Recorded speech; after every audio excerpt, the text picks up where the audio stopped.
শুধু মন্ডলী প্রথমেই এগিয়ে আসছে আর্মি এভিয়েশন গ্রুপের অত্যাধুনিক তিনটি ডায়মন্ড DA-40 NG বিমান, যার প্রথম বিমানে রয়েছেন ব্রিগেডিয়ার জেনারেল মাহমুদ হাসান ও কর্নেল আলী, বামের বিমানে রয়েছেন লেফটেন্যান্ট কর্নেল রফিক ও মেজর মুস্তাকি এবং ডানের বিমানে রয়েছেন লেফটেন্যান্ট কর্নেল রাব্বানি ও lieutenant colonel Mokaddes. Army aviation গ্রুপের ফ্লাই পাস্টের নেতৃত্বে রয়েছেন brigadier general Mohammad Ariful Bari SPP NDC TSC।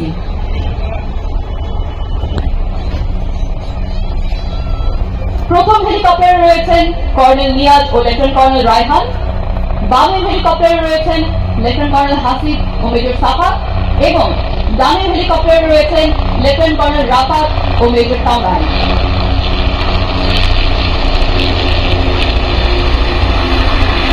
সর্বশেষে এগিয়ে আসছে সেনাবাহিনীর একটি MI-171 শাহ হেলিকপ্টার এবং দুইটি অত্যাধুনিক Airbus dolphin AS365 entry class.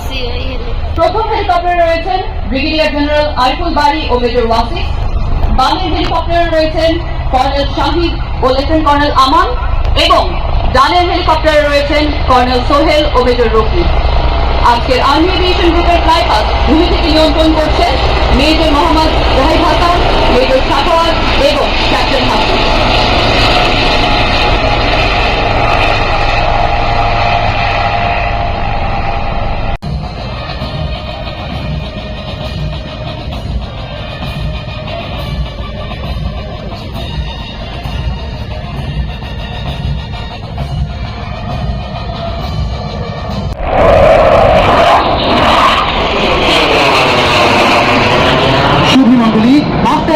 প্রদর্শনের পর MiG-29 বিমানটি এখন অবস্থান নেবে প্যারেড গ্রাউন্ডের উত্তর পশ্চিম প্রান্তে আজকের চূড়ান্ত প্রদর্শনীর জন্য।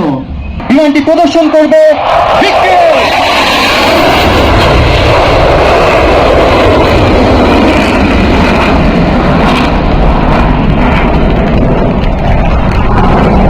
সুধী মণ্ডলী। এরই মধ্যে শেষ হয়ে গেল বাংলাদেশ বিমান বাহিনী মনোগ্রহ এরোবেটিক্স শো।